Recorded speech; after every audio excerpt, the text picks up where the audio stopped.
Olá, meus irmãos e irmãs. A graça e a paz do nosso Senhor Jesus Cristo estejam com cada um de vocês. Sejam muito bem-vindos de volta ao canal Tesouros da Bíblia. Hoje vamos desvendar uma verdade espiritual que pode parecer contraintuitiva para o mundo, mas que faz todo o sentido no plano divino para aqueles que ele separou. A poderosa realidade de que, para um escolhido de Deus, a vida com propósito pleno, com autoridade espiritual manifesta, com o cumprimento da chamada, muitas vezes, de fato, começa após os 40 anos. Você já ouviu a expressão popular, a vida começa aos 40? O mundo a usa de forma superficial, ligada a mudanças de estilo de vida ou novas buscas pessoais. Mas para nós, que fomos chamados segundo o seu propósito, esta frase carrega um peso e uma profundidade espirituais imensos. Não é sobre uma crise de meia-idade, mas sobre o cumprimento do tempo de Deus, sobre a maturação de um processo que Ele iniciou em você muito antes.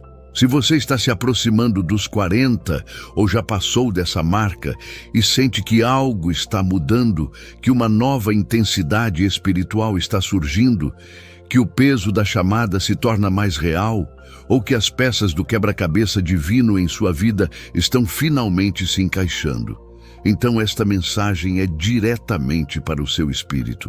Vamos explorar as 8 razões espirituais profundas por que este marco etário é tão significativo na jornada de um escolhido.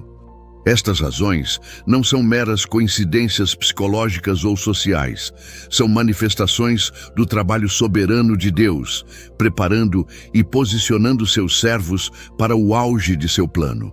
Você verá que muitos dos grandes homens e mulheres usados por Deus na Bíblia tiveram seus ministérios mais impactantes, suas maiores revelações e o cumprimento de suas promessas divinas precisamente nesta fase da vida ou até mais tarde. Deus tem um relógio diferente para seus escolhidos. Um relógio sintonizado com a maturação do Espírito e a preparação para suportar a glória e a responsabilidade do seu reino. Compreender estas 8 razões transformará sua perspectiva sobre o passar dos anos.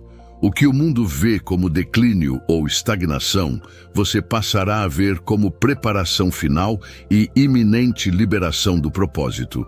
O último motivo, em particular, é crucial para entender a intensidade e o poder que Deus reserva para esta fase. Antes de mergulharmos nessas verdades libertadoras, se você se identifica como um escolhido e busca aprofundar seu entendimento das maravilhas do divino, deixe já seu like no vídeo, se inscreva no canal Tesouros da Bíblia agora mesmo e ative o sininho para não perder nenhuma revelação. Vamos começar a desvendar estas 8 razões.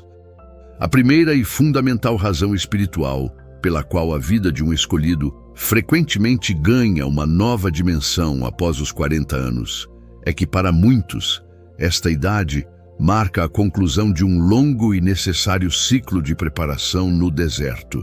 O deserto, na linguagem bíblica e espiritual, não é apenas um lugar físico, mas uma estação de isolamento, provação, aprendizado e dependência total de Deus, longe das distrações e da dependência humana.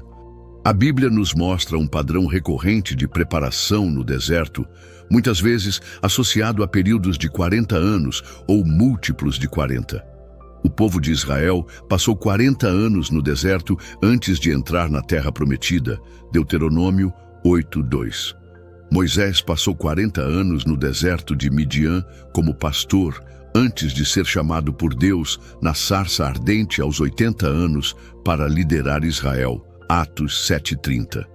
Jesus passou 40 dias no deserto antes de iniciar seu ministério público com poder. Mateus 4:1-2. Para o escolhido, os primeiros 40 anos de vida podem ser vistos como seu próprio deserto particular.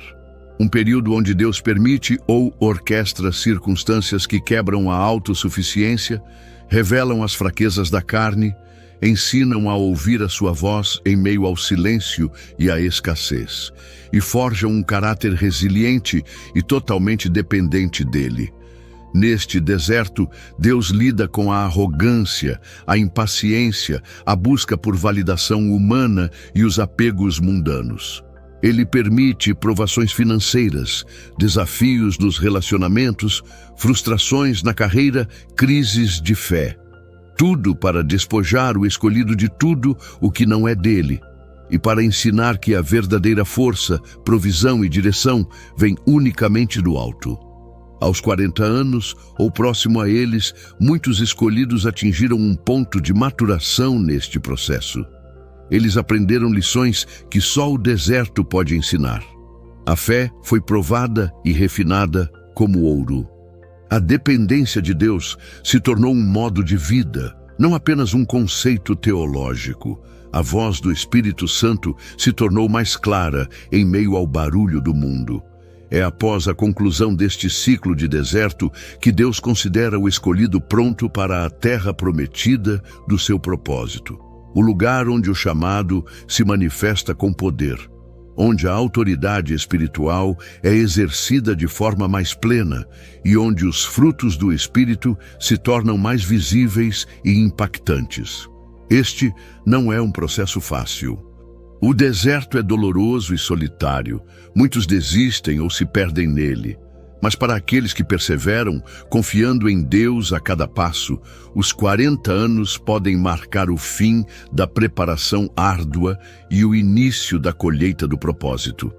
Se você passou por desertos intensos nos seus primeiros 40 anos, ou está passando por um agora, encoraje-se. Pode ser o sinal de que Deus está te preparando para algo grande. A conclusão do deserto não significa o fim dos desafios, mas o início de uma nova fase, onde você está equipado para enfrentá-los com a força e a sabedoria adquiridas na dependência de Deus. Os 40 anos podem ser a porta de saída do seu deserto pessoal para a manifestação do seu destino divino. Irmãos e irmãs, antes de continuarmos, deixe seu comentário abaixo, compartilhando como você percebe essa fase da vida, ou se já sentiu essa mudança espiritual ao se aproximar ou passar dos 40. Sua experiência é um testemunho para todos nós. A segunda razão espiritual pela qual a vida de um escolhido ganha uma nova intensidade após os 40 anos está ligada à maturação profunda da alma e do espírito que ocorre ao longo das primeiras décadas de vida sob a mão de Deus. A maturação espiritual não é meramente acúmulo de conhecimento bíblico ou participação em atividades religiosas. É um processo orgânico e sobrenatural de conformação à imagem de Cristo que afeta o ser interior em seus níveis mais profundos. Os primeiros anos da caminhada com Deus são frequentemente marcados por um fervor inicial, mas também por imaturidade, impulsividade, uma fé que ainda está sendo testada e refinada, e uma compreensão limitada dos caminhos e do caráter de Deus. A alma, mente, vontade e emoções ainda está sendo transformada, e o espírito, embora vivificado, precisa ser fortalecido e treinado para operar em sintonia com o Espírito de Deus. Ao longo dos anos, especialmente através das experiências do deserto mencionado anteriormente, a alma do escolhido é tratada por Deus. As emoções aprendem a ser submissas ao Espírito. A vontade é alinhada com a vontade divina, muitas vezes através de renúncias dolorosas. A mente é renovada pela palavra de Deus, substituindo padrões de pensamento mundanos por perspectivas celestiais. Aos 40 anos, muitos escolhidos alcançaram um nível de estabilidade e profundidade interior que não possuíam antes. Há uma maior resiliência diante das adversidades, uma paciência mais desenvolvida, uma humildade genuína forjada no fogo da provação. As reações impulsivas dão lugar a respostas ponderadas e guiadas pelo Espírito. A busca por aprovação externa diminui, sendo substituída pela segurança na aprovação de Deus. Esta maturação da alma e do espírito é essencial para o cumprimento do propósito divino. Deus não entrega seus tesouros mais preciosos, seus dons de poder, sua autoridade espiritual, a responsabilidade de impactar vidas e reinos a quem ainda é espiritualmente imaturo. A imaturidade pode levar ao uso indevido do poder, a queda por orgulho, a falta de sabedoria no manejo das situações complexas que a chamada exige. Pense em José. Embora tenha recebido sonhos proféticos na juventude, ele passou por anos de escravidão e prisão, um intenso processo de maturação, antes de ser elevado ao poder no Egito aos 30 anos. Gênesis 41, 46. Embora tenha sido antes dos 40, o princípio da preparação e maturação antes do cumprimento do propósito é claro. Para muitos escolhidos, a complexidade e o peso da chamada moderna exigem um período de maturação ainda mais longo. Os 40 anos representam um marco onde a alma e o espírito do escolhido, tendo passado por um extenso processo de lapidação divina, estão mais alinhados, mais fortes e mais preparados para suportar o peso da glória de Deus e a responsabilidade do seu trabalho. É como um vinho fino que atinge sua plenitude de sabor e aroma após anos de envelhecimento no barril.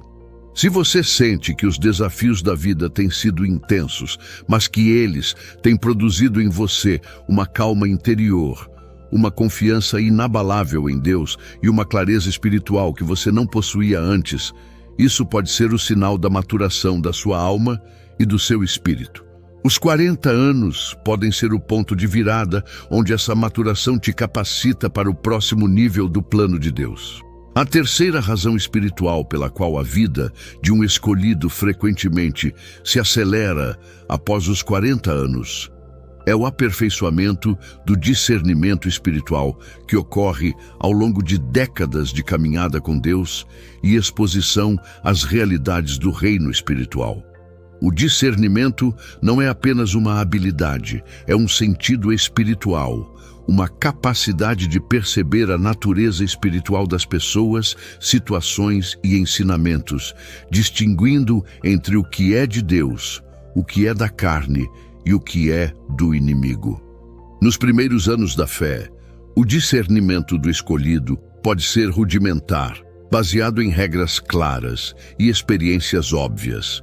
No entanto, o reino espiritual é complexo, cheio de sutilezas e enganos disfarçados.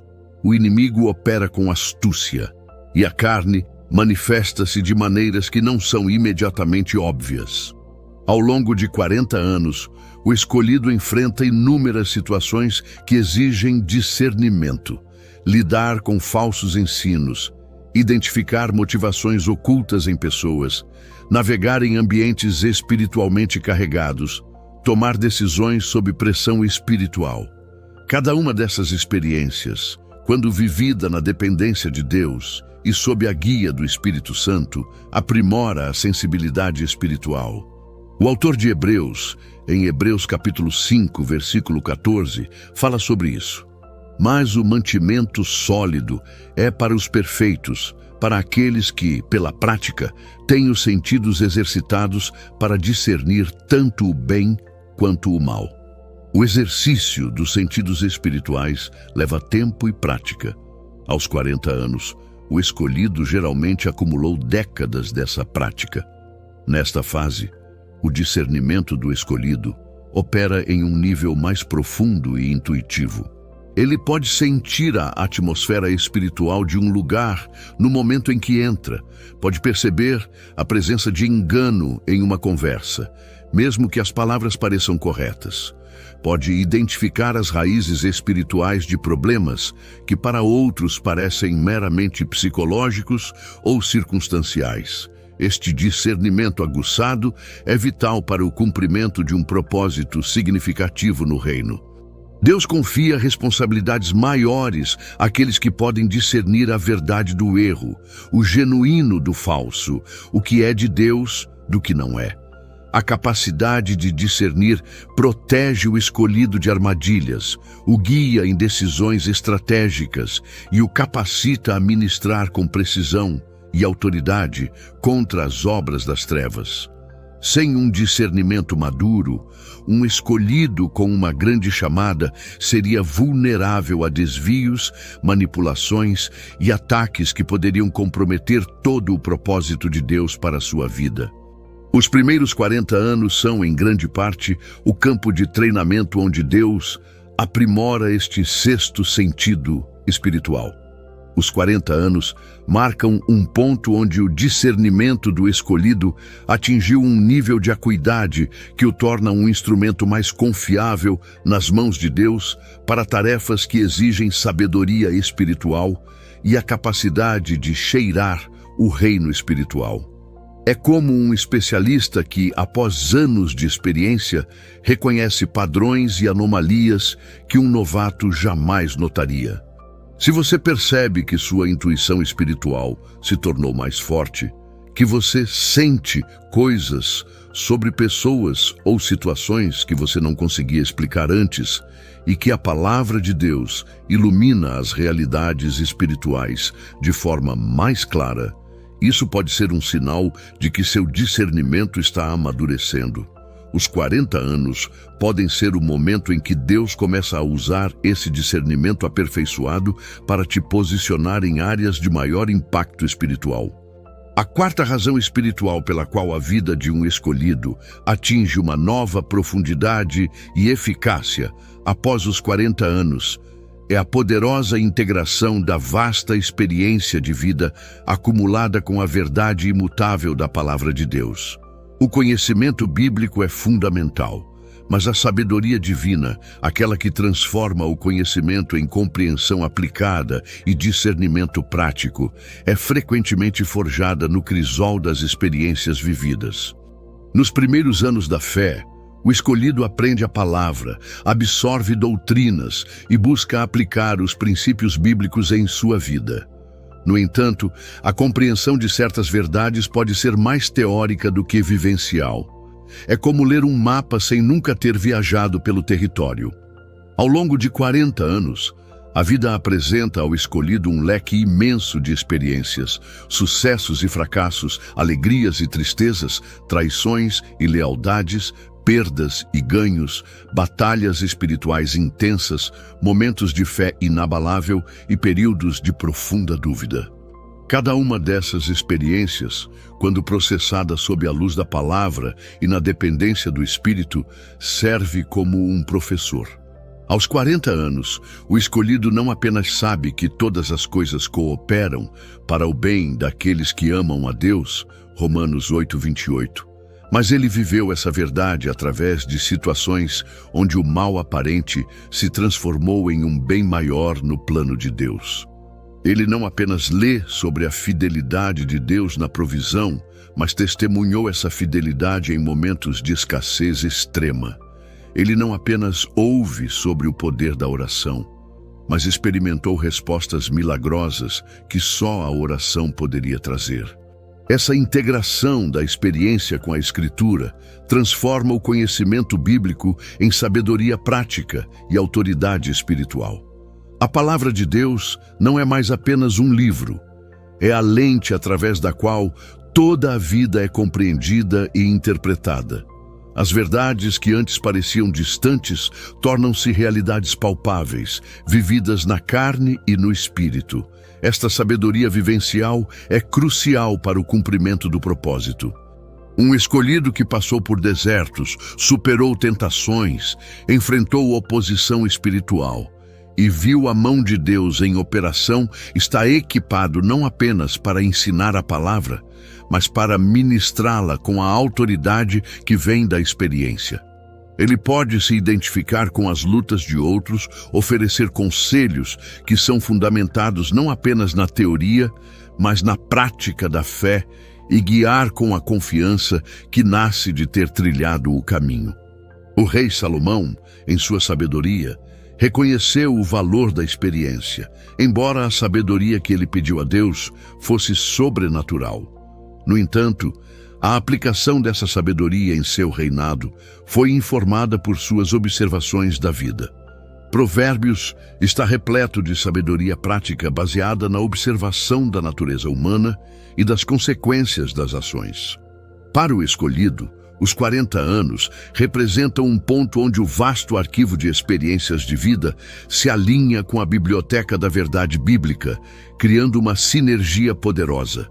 A palavra ilumina a experiência, e a experiência aprofunda a compreensão e a aplicação da palavra.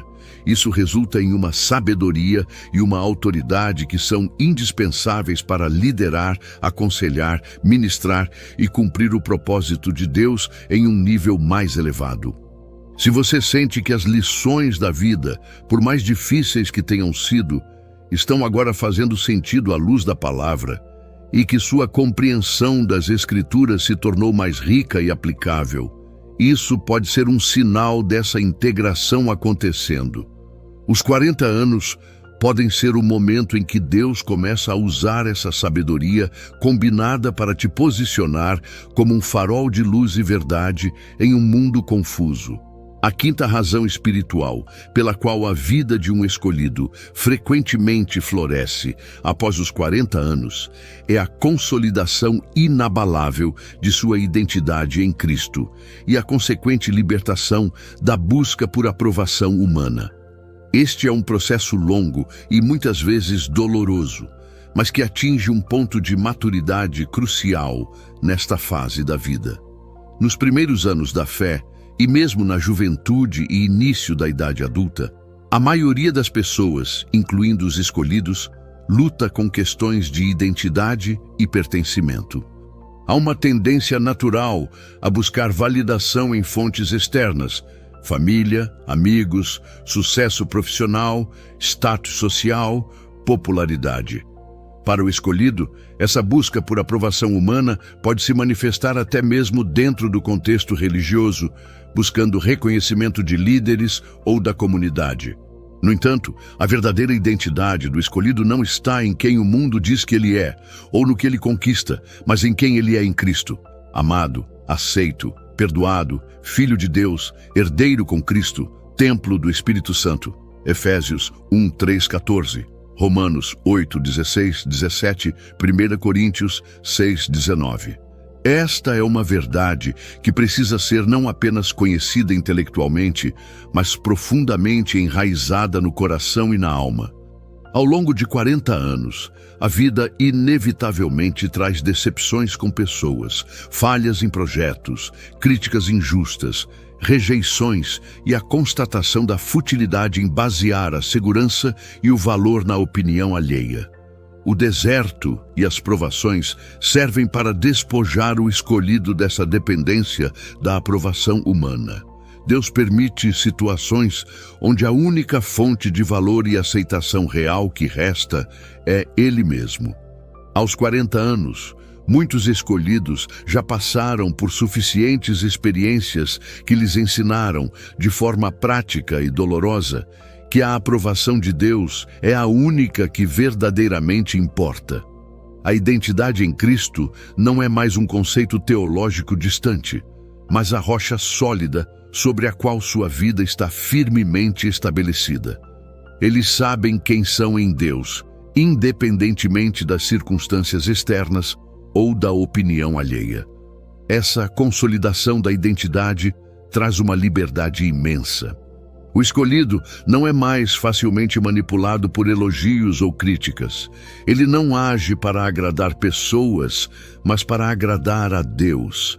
A coragem de ser autêntico, de falar a verdade em amor e de seguir a direção de Deus, mesmo que impopular, aumenta exponencialmente. O medo do homem diminui à medida que o temor a Deus se torna a força motriz. Esta libertação da busca por aprovação humana é vital para o cumprimento de um propósito significativo. Liderar, profetizar, confrontar o pecado, inovar no reino, tudo isso exige uma identidade firme que não seja abalada pela oposição ou pela falta de reconhecimento. Deus não pode confiar responsabilidades de grande impacto a alguém cuja identidade ainda flutua ao sabor da opinião alheia. Pense em Moisés novamente. Após 40 anos no Egito, onde ele era alguém, e 40 anos no deserto, onde ele era ninguém, ele se encontrou com Deus na sarça ardente. Foi ali, despojado de sua identidade egípcia e de sua autossuficiência, que Deus o chamou e lhe deu uma nova identidade baseada na sua própria presença. Eu sou o que sou. Somente após essa consolidação de identidade aos 80 anos, ele estava pronto para enfrentar Faraó e liderar Israel. Os 40 anos marcam um ponto onde a identidade do escolhido em Cristo atingiu um nível de solidez que o liberta para operar no propósito de Deus com ousadia e autenticidade. A energia que antes era gasta buscando validação externa é agora direcionada para servir a Deus e cumprir sua vontade. Se você sente que a opinião alheia tem cada vez menos poder sobre você, que sua segurança está firmemente ancorada em quem Deus diz que você é e que você está mais livre para ser quem Deus te chamou para ser, isso pode ser um sinal dessa consolidação. Os 40 anos podem ser o momento em que Deus te posiciona para exercer seu propósito com a liberdade e a confiança que vem de saber quem você é nele. A sexta razão espiritual, e uma das mais empolgantes, pela qual a vida de um escolhido frequentemente experimenta uma aceleração significativa após os 40 anos, é a liberação mais plena e direcionada de dons espirituais e autoridade para o cumprimento do seu propósito específico. Ao longo dos primeiros 40 anos, o escolhido pode ter manifestações de dons espirituais, mas muitas vezes de forma mais esporádica, em desenvolvimento ou em contextos mais limitados, como na igreja local ou em pequenos grupos. A autoridade espiritual, a capacidade delegada por Deus para operar no reino espiritual e impactar o reino físico, também está em processo de crescimento e aprendizado. A preparação que ocorre nos primeiros 40 anos, o deserto, a maturação da alma e espírito, o aperfeiçoamento do discernimento, a integração da experiência com a palavra, a consolidação da identidade, tudo isso converge para este ponto. Deus não libera seus recursos mais poderosos, dons de cura, profecia, milagres, palavra de sabedoria, palavra de conhecimento, fé especial, discernimento de espíritos, línguas e interpretação. 1 Coríntios 12, 7 e 11, de forma irresponsável ou prematura. Eles são liberados para aqueles que foram provados, moldados e equipados para usá-los para a glória de Deus e o avanço do seu reino, e não para a exaltação própria ou propósitos carnais.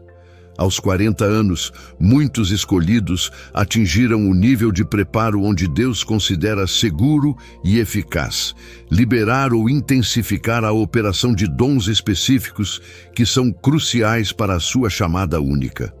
O dom que talvez fosse latente ou operava de forma limitada pode começar a fluir com poder e frequência. A autoridade para repreender enfermidades, expulsar demônios, liberar a palavra profética com precisão ou liderar com ousadia no reino espiritual torna-se mais palpável e eficaz.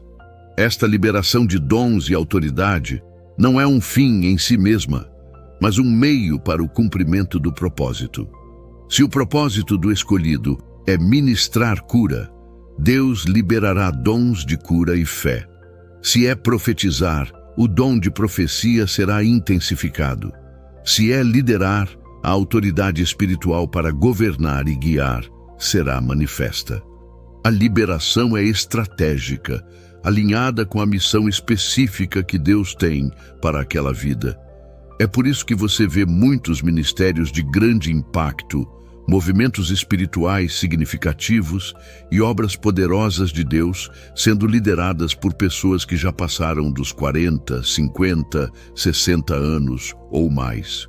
Não é que Deus não use jovens, Ele usa e muito, mas a plenitude da liberação de certos dons e um nível mais profundo de autoridade muitas vezes aguardam a maturação e a preparação que as primeiras décadas de vida sob a mão de Deus proporcionam.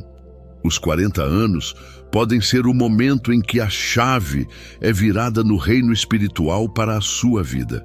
A preparação está completa, a identidade está firmada, o discernimento está aguçado. Agora, Deus começa a liberar o poder e os dons necessários para que você opere plenamente no propósito para o qual Ele te chamou. Se você sente que seus dons espirituais estão se tornando mais fortes, que você está operando com uma autoridade no reino espiritual que você não sentia antes, ou que Deus está te impulsionando para áreas de ministério ou impacto que exigem um nível maior de poder espiritual, isso pode ser um sinal dessa liberação. Os 40 anos podem ser o ponto de partida para a manifestação prática e poderosa do seu chamado. A sétima razão espiritual, pela qual a vida de um escolhido frequentemente assume uma nova dimensão e impacto após os 40 anos, é o posicionamento estratégico que Deus orquestra para o cumprimento do seu plano. Todo o processo de preparação, maturação e equipagem descrito nas razões anteriores tem um objetivo final: colocar o escolhido no lugar certo, na hora certa, com as pessoas certas, para cumprir a missão específica que Deus lhe confiou. Nos primeiros 40 anos, a vida do escolhido pode parecer uma série de movimentos, mudanças, trabalhos diferentes, relacionamentos passageiros e até mesmo períodos de aparente estagnação. Muitas vezes, o escolhido não entende por que está onde está, ou porque certas portas se fecham e outras se abrem de formas inesperadas. No entanto, cada um desses passos, cada experiência, cada conexão, ou a falta dela, está sendo usada por Deus para moldar, ensinar e, crucialmente, posicionar. O posicionamento estratégico de Deus não é apenas geográfico, é um alinhamento complexo que envolve posição geográfica, estar na cidade, país ou região onde seu chamado terá maior impacto. Posição relacional. Ser conectado com as pessoas-chave, mentores, colaboradores, aqueles a serem alcançados que são essenciais para o cumprimento do propósito. Posição profissional social. Estar em uma esfera de influência, trabalho, comunidade, ministério, onde seus dons e autoridade podem ser exercidos de forma mais eficaz. Posição espiritual. Estar em um nível de maturidade e autoridade que corresponde ao desafio e à responsabilidade da missão. Aos 40 anos, tendo passado pelo processo de refinamento e com a identidade firmada, o escolhido está menos propenso a ser desviado por oportunidades que parecem boas, mas que não estão alinhadas com o propósito divino. O discernimento aguçado o ajuda a reconhecer as portas que Deus abre e a resistir às que o inimigo tenta usar para desviá-lo.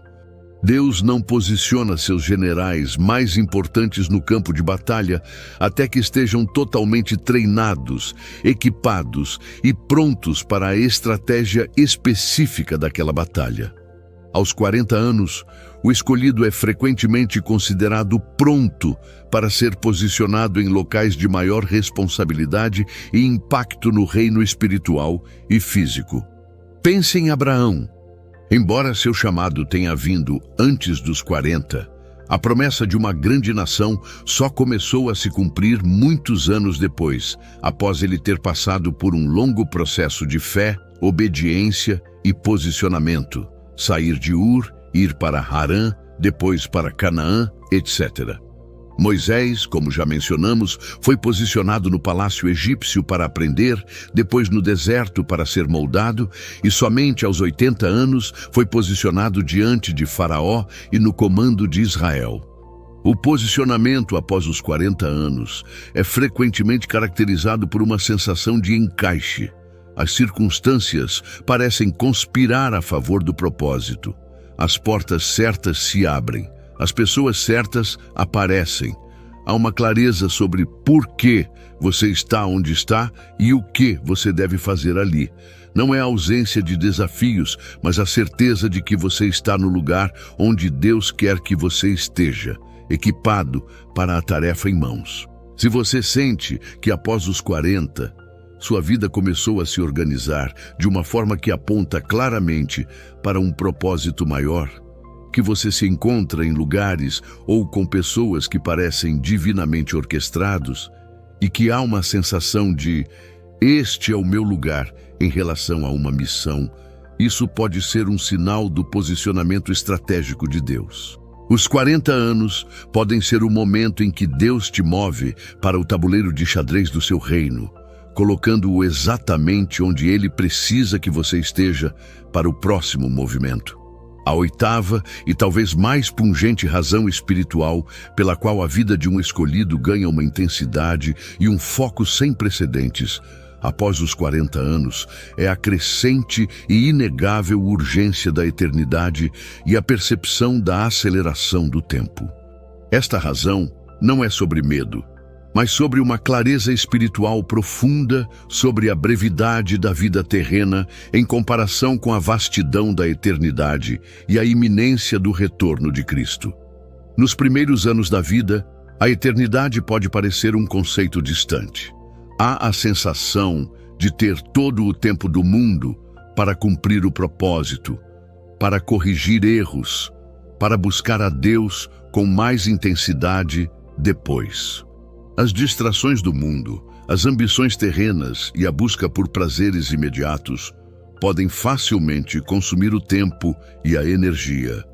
No entanto, ao se aproximar e ultrapassar os 40 anos, a perspectiva muda. A passagem do tempo torna-se mais palpável. Amigos e entes queridos podem começar a partir para a eternidade.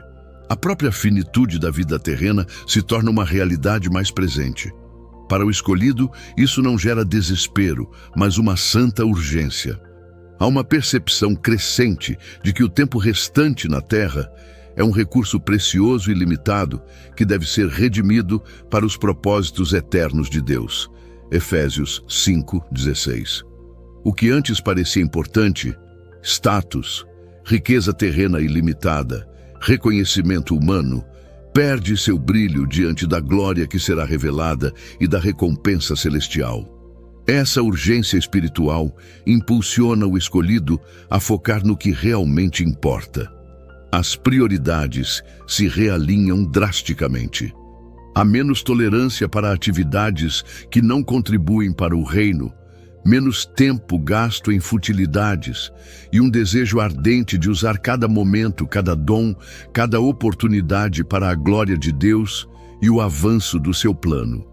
A percepção da aceleração do tempo também está ligada à expectativa do retorno de Cristo. À medida que os sinais dos tempos se tornam mais claros, a urgência de cumprir a grande comissão e de estar pronto para o encontro com o Senhor se intensifica. Os 40 anos podem ser um marco onde essa expectativa se torna um motivador poderoso para a ação. Essa urgência, combinada com a maturação, o discernimento, a sabedoria e a liberação de dons e autoridade, cria um coquetel espiritual poderoso. O escolhido não apenas sabe o que deve fazer, mas sente uma compulsão divina para fazê-lo agora. A procrastinação diminui, a ousadia aumenta e a disposição para sacrifício pelo reino se torna mais forte. É por isso que muitos dos maiores feitos no reino de Deus foram realizados por aqueles que já haviam passado da juventude. Eles tinham a sabedoria da experiência, a paciência forjada na provação, a identidade firmada em Cristo, os dons liberados para o propósito e, crucialmente, a urgência da eternidade impulsionando-os. Os 40 anos marcam um ponto onde a consciência da eternidade se torna um motor primário na vida do escolhido. O tempo não é mais um recurso infinito, mas uma oportunidade limitada para impactar o que é eterno. Esta urgência, guiada pelo Espírito Santo, capacita o escolhido a operar com um foco e uma intensidade que liberam o potencial máximo do seu chamado. Se você sente que o tempo está passando mais rápido, que as coisas do mundo parecem cada vez menos importantes e que há um fogo dentro de você para cumprir o propósito de Deus enquanto é dia, isso pode ser um sinal dessa urgência divina. Os 40 anos podem ser o momento em que essa consciência te impulsiona para a fase mais produtiva e impactante da sua vida no reino.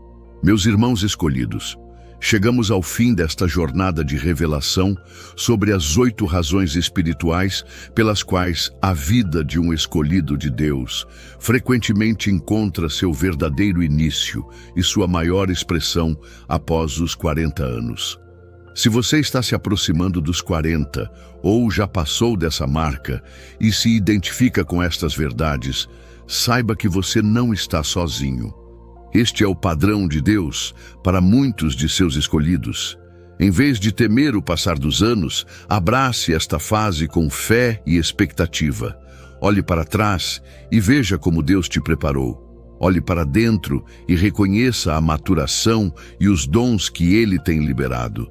Olhe para frente com a certeza de que o melhor de Deus para o seu propósito pode estar apenas começando. Não permita que o mundo defina o que significa envelhecer. Para o escolhido, cada ano sob a mão de Deus é um passo mais perto do cumprimento pleno do seu destino eterno. Aos 40, 50, 60, 70 anos ou mais, se Deus te deu vida e fôlego, Ele tem um propósito para você cumprir agora. Se esta mensagem tocou seu espírito e ressoou com a verdade em seu coração, eu te convido a fazer parte da nossa comunidade de escolhidos que buscam os tesouros da Bíblia. Inscreva-se no canal agora mesmo, se ainda não o fez. Ative o sininho para ser notificado sempre que uma nova revelação for liberada. Deixe seu like neste vídeo se ele te edificou. Compartilhe esta mensagem com outros escolhidos que precisam ouvir esta verdade. E, por favor, deixe seu comentário abaixo. Compartilhe sua idade e como você percebe essa fase da vida à luz desta mensagem. Suas experiências são valiosas. Lembrem-se, meus irmãos, o relógio de Deus é diferente do relógio do mundo. Para muitos de vocês, a fase mais poderosa e frutífera da sua vida no reino está apenas começando. Permaneçam firmes, vigilantes e prontos para operar no propósito para o qual foram chamados. Que a graça do nosso Senhor Jesus Cristo, o amor de Deus e a comunhão do Espírito Santo estejam com todos vocês. Nos encontramos no próximo vídeo com mais um tesouro da Bíblia. Fiquem na paz.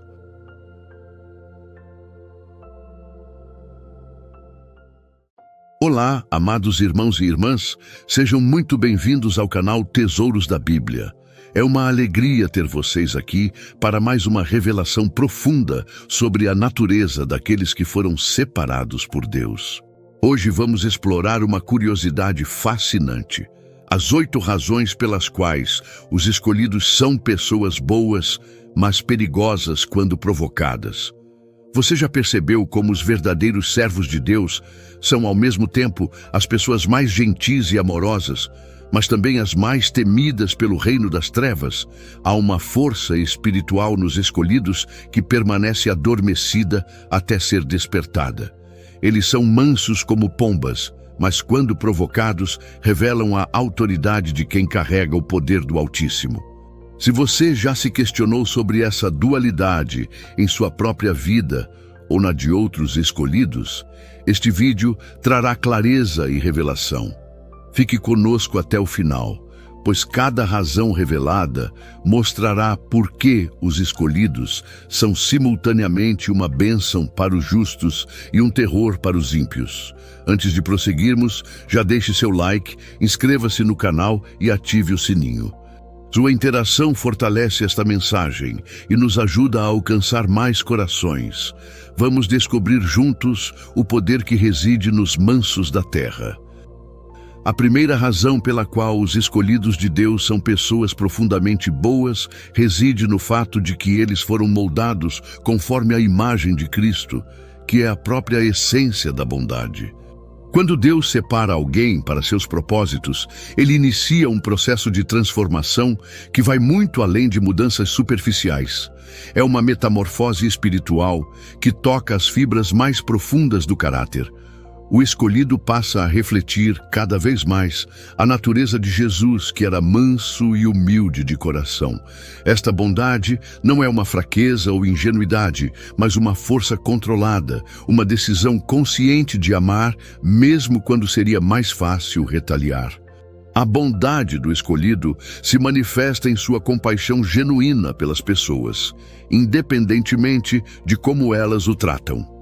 Eles possuem uma capacidade sobrenatural de enxergar além das falhas humanas e perceber a dor que muitas vezes está por trás dos comportamentos agressivos ou hostis.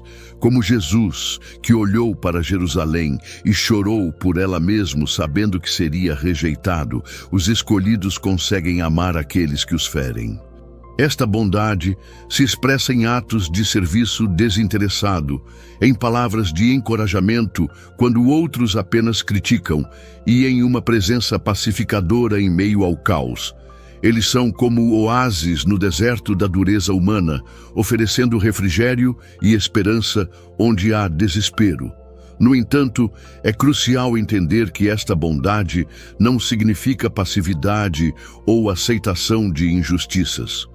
O escolhido de Deus possui um senso aguçado de justiça divina e, embora seja paciente e misericordioso, ele não tolera indefinidamente a opressão, a blasfêmia ou a perseguição aos inocentes.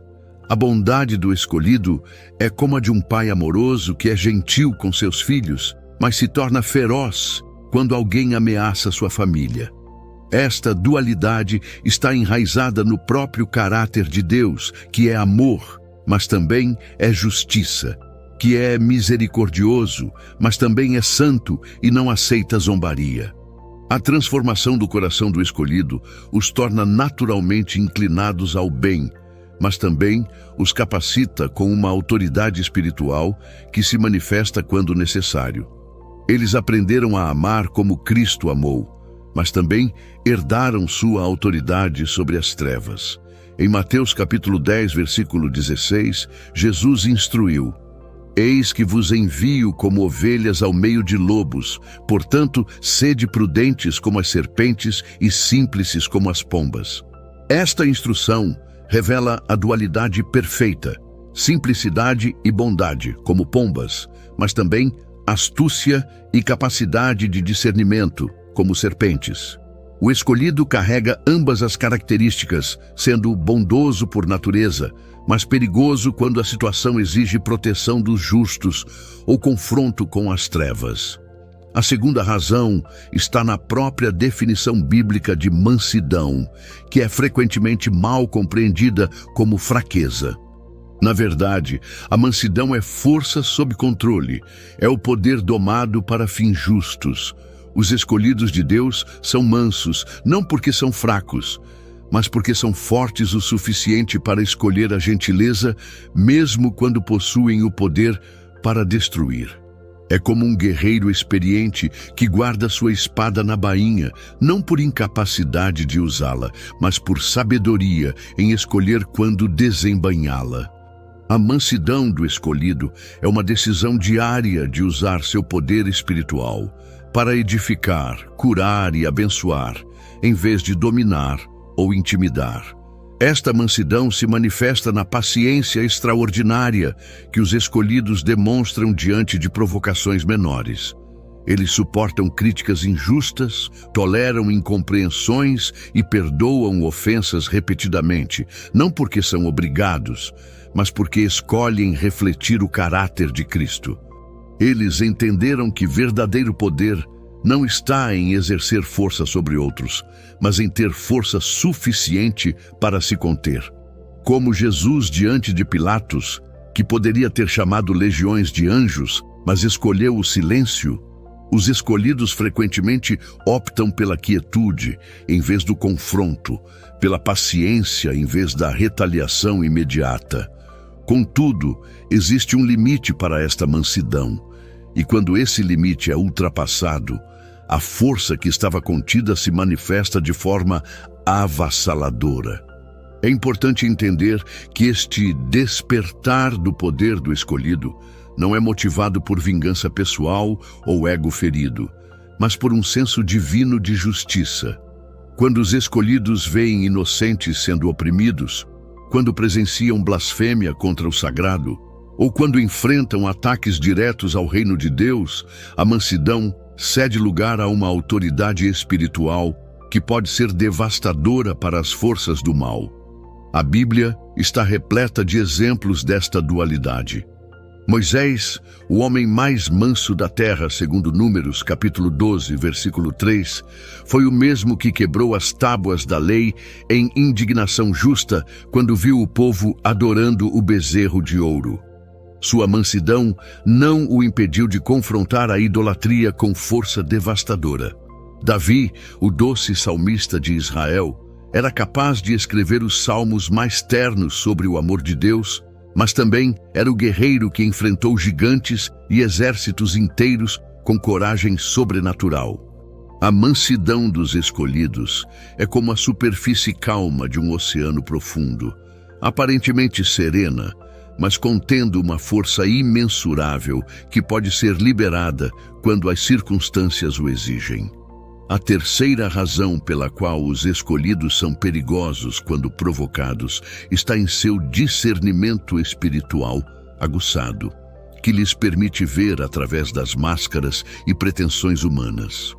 Este dom não é uma habilidade natural, mas uma capacitação sobrenatural do Espírito Santo que revela motivações ocultas, estratégias do inimigo e a verdadeira natureza das situações. Enquanto pessoas comuns podem ser facilmente enganadas por aparências, os escolhidos possuem uma percepção que penetra além do véu da ilusão e da manipulação. Este discernimento os torna extremamente eficazes em identificar e confrontar falsidade. Eles conseguem detectar hipocrisia religiosa, manipulação emocional e estratégias de engano muito antes que outros percebam.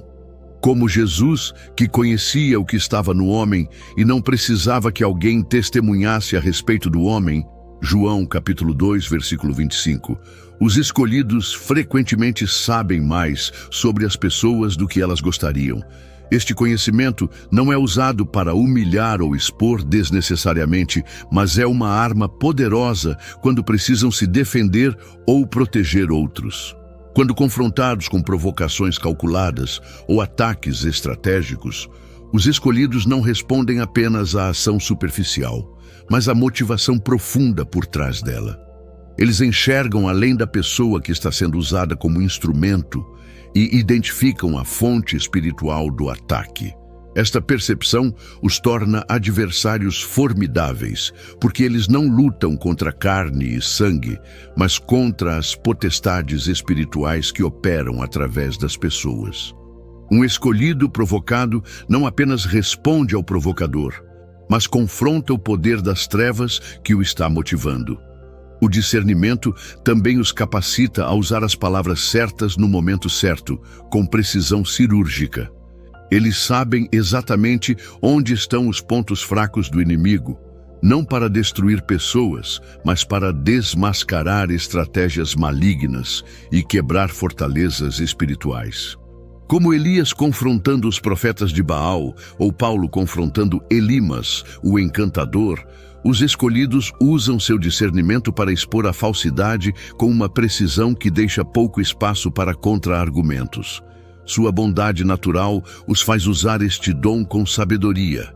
Mas quando provocados injustamente, esta mesma percepção se torna uma arma espiritual devastadora contra as trevas. A quarta razão reside na autoridade espiritual que os escolhidos carregam, uma autoridade que não vem de posições hierárquicas ou títulos humanos, mas da unção e da presença de Deus em suas vidas. Esta autoridade é frequentemente invisível aos olhos naturais, mas é poderosamente percebida no reino espiritual. Demônios tremem na presença de um verdadeiro escolhido, mesmo quando ele está em aparente fraqueza ou humildade. Esta autoridade não é ostentada ou exibida desnecessariamente, mas repousa sobre eles como um manto invisível que só se manifesta plenamente quando provocados ou quando a situação espiritual exige. A autoridade espiritual do escolhido se manifesta primeiramente em sua capacidade de influenciar atmosferas espirituais. Quando entram em um ambiente, há uma mudança perceptível no clima espiritual. Pessoas que estavam agitadas encontram paz, situações confusas ganham clareza e frequentemente há uma convicção de pecado ou um despertar espiritual nas pessoas ao redor. Esta influência não é forçada ou manipulativa, mas é um resultado natural da presença de Deus que habita neles. Como Moisés, cujo rosto brilhava após estar na presença de Deus, os escolhidos carregam uma glória residual que afeta todo o ambiente que frequentam. Quando provocados, esta autoridade pode se manifestar de forma mais direta e confrontativa. O escolhido pode declarar verdades espirituais com uma autoridade que não pode ser refutada, não porque são mais eloquentes ou persuasivos, mas porque carregam a autoridade do reino de Deus. Suas palavras não são apenas opiniões humanas, mas se tornam expressões da vontade divina. Quando Pedro confrontou Ananias e Safira, quando Paulo confrontou Elimas com cegueira, ou quando Jesus limpou o templo, vemos esta autoridade em ação, uma força que não pode ser resistida quando ativada pela justiça divina. É importante entender que esta autoridade não é usada para vantagem pessoal ou para intimidar inocentes. Os verdadeiros escolhidos são cuidadosos com este poder, usando-o apenas quando necessário para defender a verdade, proteger os indefesos ou confrontar as forças das trevas. Eles compreendem que, a quem muito é dado, muito será cobrado, e exercem sua autoridade com responsabilidade.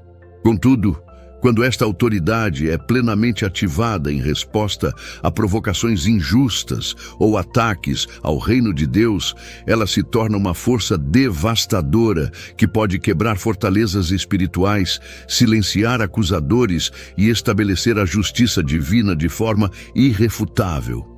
A quinta razão pela qual os escolhidos se tornam perigosos quando provocados está em sua conexão íntima e direta com o poder de Deus através da oração. Esta não é uma oração ritual ou formal, mas uma comunicação viva e dinâmica com o Criador do universo. Os escolhidos desenvolvem, ao longo de sua jornada, uma relação de tal intimidade com Deus que suas orações se tornam canais poderosos através dos quais o poder celestial se manifesta na terra. Quando um escolhido ora, ele não está simplesmente recitando palavras, mas está literalmente movendo o coração de Deus e ativando forças espirituais que podem alterar circunstâncias, quebrar maldições e estabelecer a vontade divina. Esta conexão através da oração os torna extremamente perigosos para as forças das trevas, porque eles sabem como acessar o poder que criou e sustenta o universo. Quando um escolhido se coloca em oração, especialmente quando foi injustamente provocado ou atacado, ele não está apenas desabafando com Deus, mas está literalmente invocando a justiça divina sobre a situação. A oração do escolhido tem o poder de ativar anjos, de quebrar fortalezas demoníacas, de reverter maldições e de estabelecer a proteção divina de forma sobrenatural. É por isso que o inimigo trabalha tão intensamente para desencorajar os escolhidos da oração, ou para enchê-los de dúvidas sobre sua eficácia. A história bíblica está repleta de exemplos do poder devastador da oração dos escolhidos quando provocados injustamente. Elias orou e os céus se fecharam por 3 anos e meio. Orou novamente e a chuva voltou. Quando foi zombado e ameaçado, suas orações trouxeram fogo do céu. Daniel orou e o plano de extermínio contra os judeus foi completamente revertido. Neemias orou e exércitos inteiros foram confundidos e dispersos. Estes não eram homens especiais por mérito próprio, mas eram escolhidos que entendiam como acessar o poder de Deus através da oração sincera e persistente. É importante compreender que os escolhidos não usam a oração como uma arma de vingança pessoal. Sua conexão com Deus é tão íntima que suas motivações são purificadas pelo próprio Espírito Santo antes que cheguem ao trono da graça. Quando um escolhido ora em resposta a provocações, ele não está pedindo vingança pessoal, mas está entregando a situação à justiça divina e pedindo que a vontade de Deus se manifeste. Contudo, quando a justiça de Deus é ativada através da oração de um escolhido, os resultados podem ser impressionantes e até assustadores para aqueles que se opuseram indevidamente. A oração do escolhido se torna um canal através do qual o próprio Deus intervém na situação.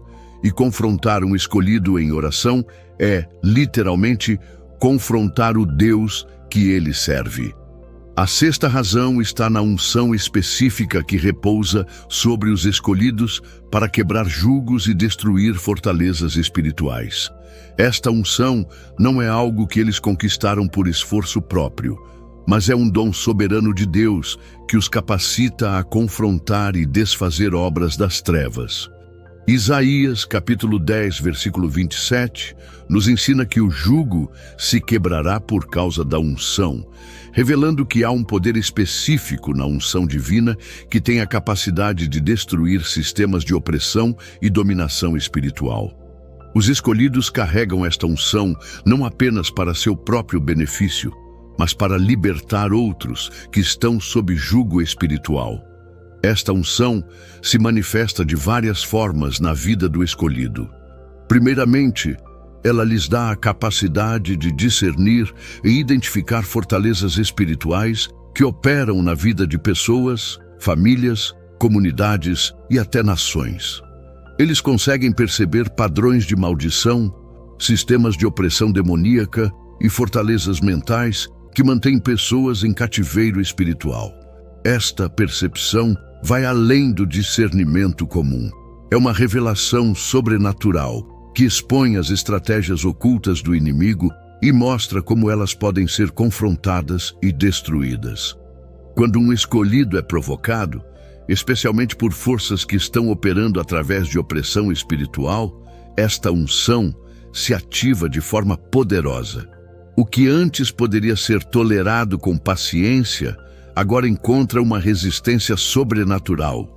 A unção que quebra julgos não tolera sistemas de opressão e, quando ativada, ela trabalha para destruir completamente as fortalezas que estão por trás da provocação. Isso pode se manifestar através de orações específicas, declarações proféticas ou até mesmo através da simples presença do escolhido no ambiente onde a opressão está operando. É fascinante observar como esta unção opera quando os escolhidos enfrentam oposição organizada ou sistemática. Não é coincidência que ditadores, sistemas corruptos e organizações malignas frequentemente perseguem e tentam silenciar os verdadeiros escolhidos de Deus. Instintivamente, as trevas reconhecem o perigo que a unção dos escolhidos representa para seus domínios. A história está repleta de exemplos de como um único escolhido, operando sob esta unção, foi capaz de confrontar e derrubar sistemas inteiros de opressão. Moisés confrontou e destruiu o sistema de escravidão do Egito. Davi quebrou o jugo filisteu sobre Israel e Jesus destruiu o próprio sistema de dominação da morte e do inferno. A sétima razão pela qual os escolhidos se tornam perigosos quando provocados está na proteção divina que os cerca, que frequentemente se transforma em julgamento sobre aqueles que os atacam injustamente. Esta proteção não é passiva, ela é ativa e responsiva. Quando alguém toca em um escolhido de Deus com intenções malignas, não está apenas confrontando uma pessoa, mas está tocando na menina dos olhos de Deus, como descrito em Zacarias capítulo 2, versículo 8. A proteção divina sobre os escolhidos é tão intensa que atacá-los injustamente é equivalente a declarar guerra contra o próprio Deus. Esta proteção se manifesta de formas sobrenaturais que frequentemente deixam os opositores perplexos e aterrorizados. Pode vir através de circunstâncias que se voltam contra os agressores, de planos malignos que se frustram misteriosamente, ou de consequências naturais que se abatem sobre aqueles que perseguem injustamente os escolhidos. A Bíblia nos mostra repetidamente que Deus não apenas protege seus escolhidos, mas também traz julgamento sobre aqueles que os afligem sem causa justa. Desde Faraó sendo atormentado com pragas por oprimir Israel, até Amã sendo enforcado na própria forca que preparou para Mordecai, vemos um padrão consistente de proteção divina que se transforma em julgamento. O que torna esta proteção particularmente perigosa para os opositores é que ela opera segundo a justiça perfeita de Deus, não segundo as limitações da justiça humana. Enquanto a justiça humana pode ser corrompida, atrasada ou impedida, a justiça divina é inescapável e perfeitamente proporcional. Quando alguém provoca um escolhido injustamente, não está apenas lidando com as consequências humanas de suas ações, mas está invocando sobre si mesmo o julgamento de um Deus que nunca erra em suas decisões e que possui poder absoluto para executar sua vontade. É importante entender que os próprios escolhidos muitas vezes não têm controle sobre esta proteção divina. Ela opera independentemente de seus desejos pessoais. Um escolhido pode até mesmo orar por misericórdia sobre seus opositores, mas se Deus determinar que a justiça deve ser executada, ela será executada. Davi experimentou isso quando tentou impedir que Deus trouxesse julgamento sobre Saul, que o perseguia injustamente. Apesar da misericórdia de Davi, o julgamento divino eventualmente alcançou Saul devido à sua persistente rebelião e perseguição ao ungido de Deus. Esta proteção divina funciona como um escudo que não apenas defende, mas que também reflete os ataques de volta aos agressores, frequentemente de forma amplificada. A oitava e última razão pela qual os escolhidos são perigosos, quando provocados, está na sabedoria divina que possuem, uma sabedoria que transcende completamente a inteligência e astúcia humana. Esta sabedoria não é adquirida através de educação formal ou experiência mundana, mas é um dom direto do Espírito Santo que capacita os escolhidos a compreenderem as situações com a perspectiva de Deus. Quando confrontados ou provocados, esta sabedoria divina lhes permite responder de maneiras que confundem e neutralizam até mesmo os opositores mais astutos e bem preparados. A sabedoria divina opera de forma diferente da inteligência humana. Enquanto a sabedoria humana se baseia em lógica, experiência passada e conhecimento acumulado, a sabedoria divina tem acesso ao conhecimento perfeito de Deus sobre todas as situações. Ela revela não apenas o que está acontecendo no presente, mas também as consequências futuras de diferentes cursos de ação. Ela expõe motivações ocultas, revela estratégias secretas e fornece soluções que nunca ocorreriam à mente natural. É por isso que Jesus pôde responder aos fariseus de formas que os deixavam sem palavras, e é por isso que os apóstolos, homens simples e sem letras, puderam confundir os líderes religiosos mais educados de sua época. Quando um escolhido é provocado e esta sabedoria divina é ativada, os resultados podem ser devastadores para os provocadores.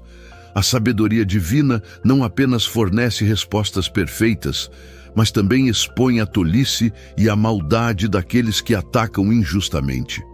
Ela pode revelar publicamente as verdadeiras motivações por trás das provocações, desmascarar hipocrisia e apresentar argumentos que são irrefutáveis porque vêm da própria mente de Deus. Esta sabedoria torna impossível para os opositores manterem suas posições quando confrontados, porque ela corta através de toda a falsidade e vai direto ao cerne da questão. Além disso, a sabedoria divina frequentemente guia os escolhidos a responderem de maneiras que parecem contraditórias ou mesmo tolas aos olhos humanos, mas que se revelam perfeitamente eficazes quando vistas da perspectiva de Deus. Como quando Jesus disse para dar a César o que é de César, usando uma moeda com a imagem de César para silenciar aqueles que tentavam pegá-lo em uma armadilha política. A sabedoria divina pode guiar um escolhido a responder com uma parábola simples, que destrói argumentos complexos, ou com uma pergunta aparentemente inocente, que expõe completamente a maldade do questionador. O aspecto mais perigoso desta sabedoria para os opositores é que ela não pode ser antecipada ou preparada contra. Estratégias humanas podem ser estudadas e contramedidas podem ser desenvolvidas, mas como se preparar contra a sabedoria do Criador do Universo? Esta sabedoria divina torna os escolhidos adversários imprevisíveis e extremamente eficazes, capazes de transformar qualquer provocação em uma oportunidade para demonstrar a superioridade da verdade divina sobre a astúcia humana. Chegando próximo ao final desta revelação, é crucial entender a síntese de todas estas características e por que elas tornam extremamente perigoso provocar injustamente um verdadeiro escolhido de Deus. Todas as 8 razões que exploramos convergem para uma realidade espiritual avassaladora. Quando alguém provoca um escolhido, não está simplesmente confrontando uma pessoa comum, mas está confrontando alguém que carrega a presença literal do Deus vivo. É como a diferença entre cutucar um homem comum e cutucar alguém que está carregando uma bomba nuclear. A resposta não será proporcional à provocação, mas ao poder que está sendo carregado. A presença de Deus nos escolhidos não é apenas simbólica ou metafórica, é uma realidade espiritual tangível que tem consequências práticas no mundo físico. Quando Moisés desceu do monte com as tábuas da lei, seu rosto brilhava literalmente com a glória de Deus, e as pessoas não conseguiam olhar para ele. Quando os guardas vieram prender Jesus no jardim, ele simplesmente disse, "Eu sou", e eles caíram por terra. Estes não são apenas relatos poéticos, mas demonstrações do poder real que acompanha a presença de Deus. Os escolhidos de hoje podem não manifestar esta presença de forma tão visível, mas ela está lá e suas consequências são muito reais. O que torna esta realidade particularmente perigosa para os provocadores é que a presença de Deus não distingue entre provocações pequenas e grandes. Ela responde à justiça da situação, não à magnitude da ofensa. Alguém pode pensar que está apenas fazendo uma provocação menor, uma crítica aparentemente inofensiva ou um ataque que considera justificado. Mas se a motivação for injusta ou maligna, a resposta da presença divina pode ser desproporcional às expectativas humanas. É como acender um fósforo perto de um depósito de combustível. A intenção pode ser pequena, mas as consequências podem ser devastadoras. Além disso, a presença de Deus nos escolhidos opera segundo leis espirituais que transcendem completamente as leis naturais. Ela pode manifestar proteção através de coincidências impossíveis. pode trazer correção através de circunstâncias aparentemente não relacionadas e pode estabelecer justiça de maneiras que desafiam toda a lógica humana. Aqueles que provocam escolhidos injustamente frequentemente descobrem que suas vidas começam a se complicar de formas misteriosas, que seus planos falham por razões inexplicáveis e que enfrentam consequências que parecem vir do nada. Isso não é superstição, é a realidade de como o mundo espiritual opera quando a presença de Deus é ativada em resposta à injustiça. Concluindo esta revelação, é essencial abordar a responsabilidade que acompanha este poder.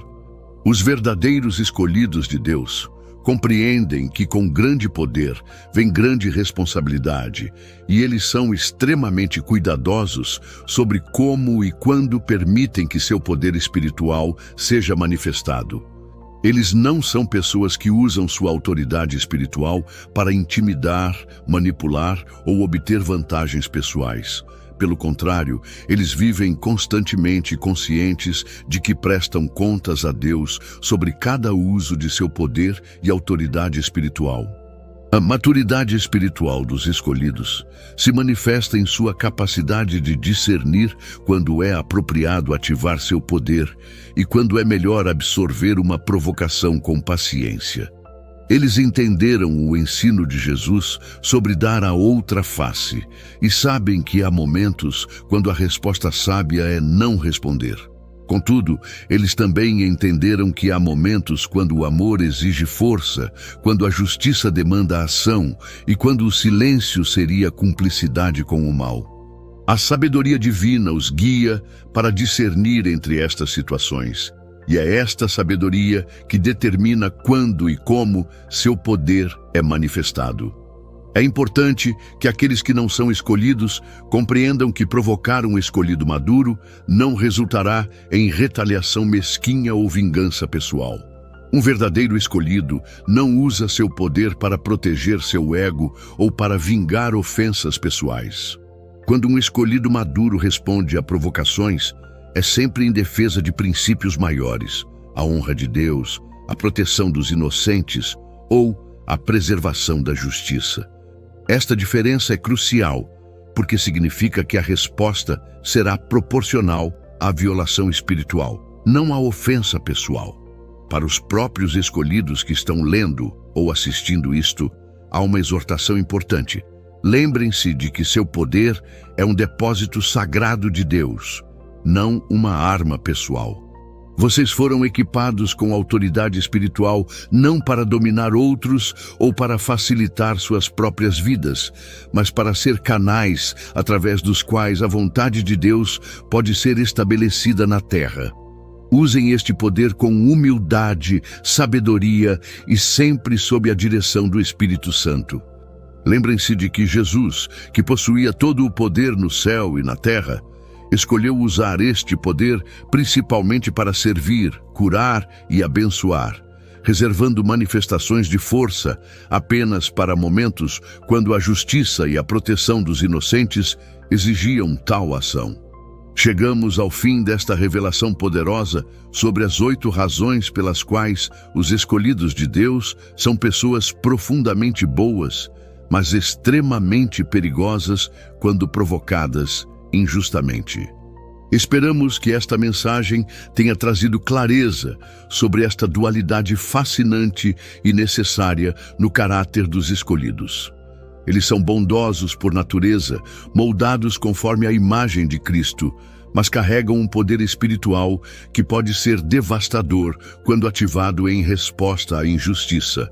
Esta não é uma contradição, mas uma perfeita harmonia entre amor e justiça, entre misericórdia e retidão, refletindo o próprio caráter de Deus.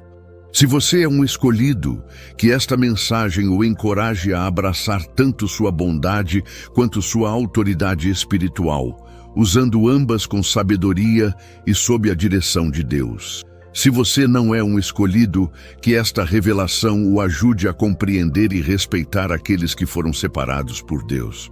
reconhecendo tanto sua disposição para amar, quanto sua capacidade de confrontar a injustiça quando necessário. Agora é sua vez de agir. Se esta mensagem impactou seu coração, compartilhe este vídeo com outros que precisam compreender esta verdade. Deixe seu like, inscreva-se no canal se ainda não é inscrito e ative o sininho para não perder nossas revelações.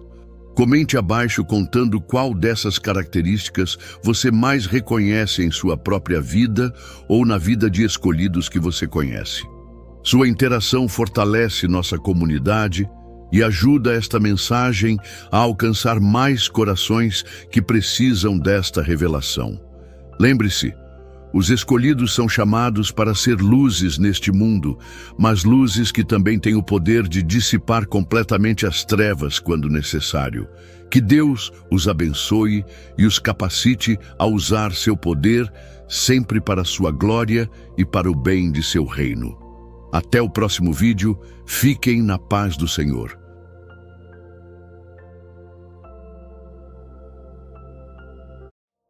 Sejam bem-vindos ao canal Tesouros da Bíblia. Você já parou para pensar no impacto das palavras que dizemos? Muitas vezes falamos sem refletir e não percebemos o quanto isso pode afetar nossa vida e a vida das pessoas ao nosso redor. Jesus nos alertou sobre isso de forma clara e direta. Palavras têm poder, poder para edificar, mas também para destruir. E há coisas que ele nos ensinou a evitar a todo custo. Neste vídeo, vamos explorar os ensinamentos de Jesus sobre o que não devemos falar e por quê. Acredite, o impacto pode ser gigante. Então fique comigo até o final, porque há um ensinamento importante que pode transformar a forma como você se comunica e se relaciona com as pessoas.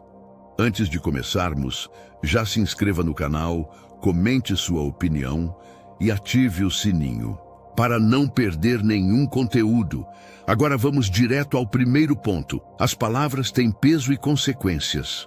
Jesus nos advertiu sobre o perigo das palavras vazias e irresponsáveis. Ele disse: "Mas eu lhes digo que no dia do juízo, os homens haverão de dar conta de toda palavra inútil que tiverem falado." Mateus 12:36. Isso significa que não estamos apenas jogando palavras ao vento. Elas têm um impacto espiritual profundo.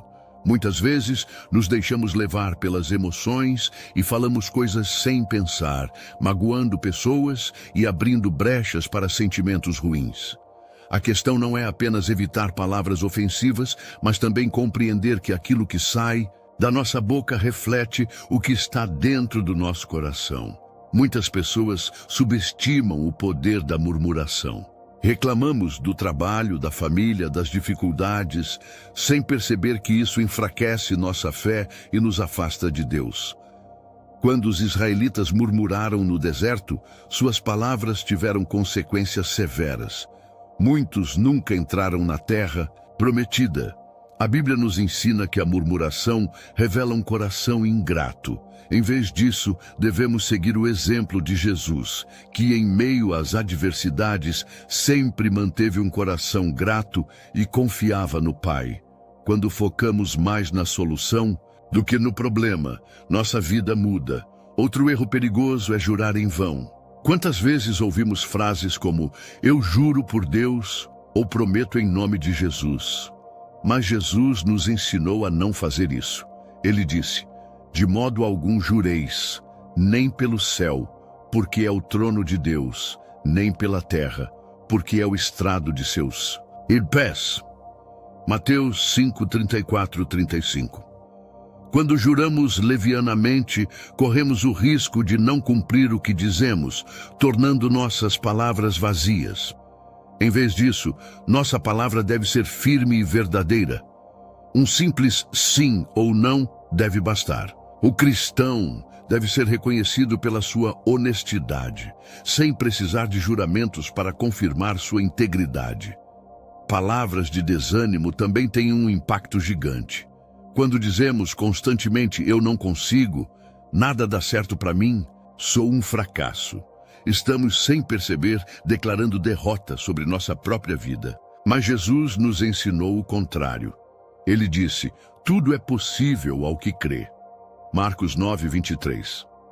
Se Deus nos criou à sua imagem e semelhança, por que insistimos em nos diminuir?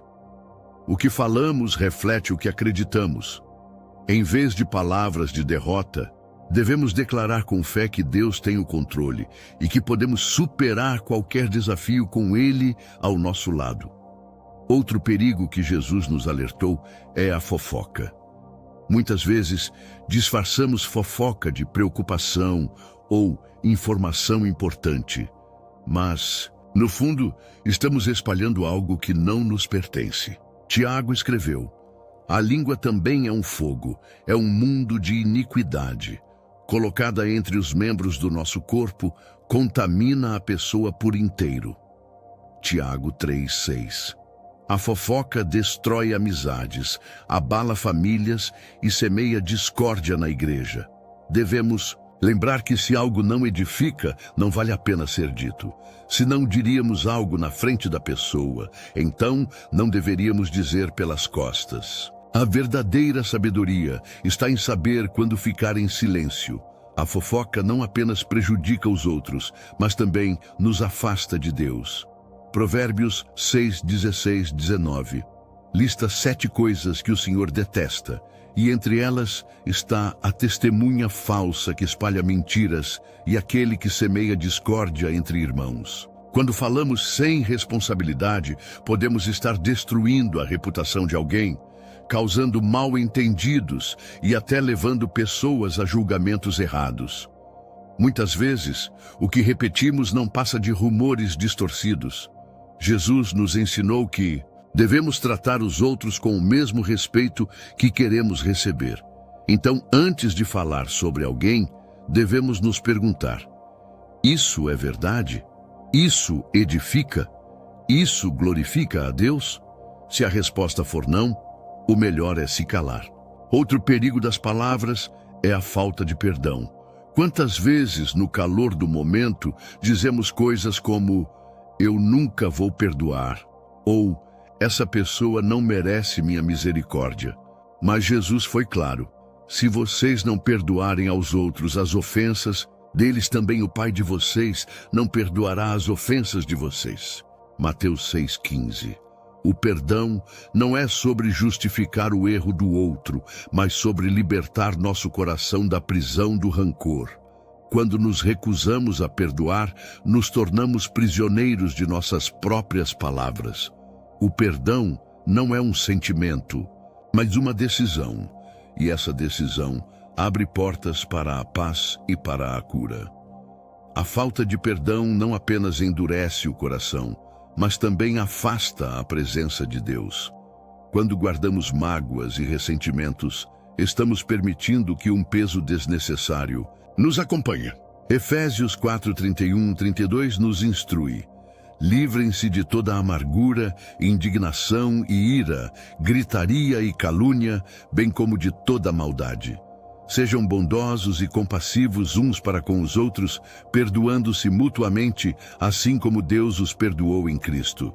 O perdão não é uma fraqueza, mas um ato de coragem e obediência. Quando decidimos liberar o perdão, abrimos espaço para que Deus restaure relacionamentos e cure feridas que de outra forma nos aprisionariam. Além da falta de perdão, outro grande perigo das palavras é quando murmuramos. Reclamamos do trabalho, da família, das dificuldades, esquecendo que cada dia é um presente de Deus. Os israelitas no deserto são um exemplo claro disso. Mesmo após verem milagres, murmuravam contra Deus e Moisés. E o resultado? Passaram 40 anos vagando sem entrar na terra prometida. Filipenses 2,14 nos instrui: façam tudo sem queixas nem discussões. Quando reclamamos, demonstramos ingratidão e falta de confiança em Deus. Mas quando aprendemos a louvar em meio às dificuldades, vemos a mão de Deus agir de forma poderosa. Por fim, Jesus nos ensinou a importância de falar com sabedoria e amor. Em vez de palavras que causam dor, devemos falar palavras de edificação. Efésios 4:29 diz: Não saia da vossa boca nenhuma palavra torpe, mas só a que for boa para a necessária edificação, para que dê graça aos que a ouvem. Cada palavra que sai de nossa boca tem o poder de edificar ou destruir. Devemos ser conscientes de como nos comunicamos, sempre buscando edificar e trazer a paz, ao invés de espalhar discórdia. Jesus foi o exemplo perfeito de como palavras cheias de amor e verdade podem transformar corações e vidas. Vamos seguir seu exemplo e escolher nossas palavras com sabedoria. E aí, o que você achou dessas advertências de Jesus sobre as palavras que falamos? Tem algum momento em sua vida em que você se deu conta do impacto de suas palavras? Se este vídeo tocou seu coração de alguma forma, não se esqueça de se inscrever no canal, deixar seu comentário e ativar o sininho para receber mais conteúdos como esse. Lembre-se, as palavras têm poder e a transformação começa dentro de nós. Fique com Deus e até o próximo vídeo.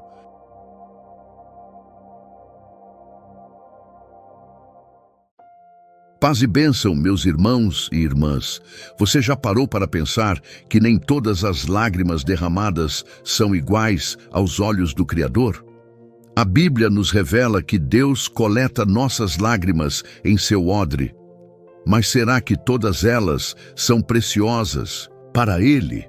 Existe uma diferença espiritual profunda entre as lágrimas que tocam o coração de Deus e aquelas que Ele observa, mas não aceita.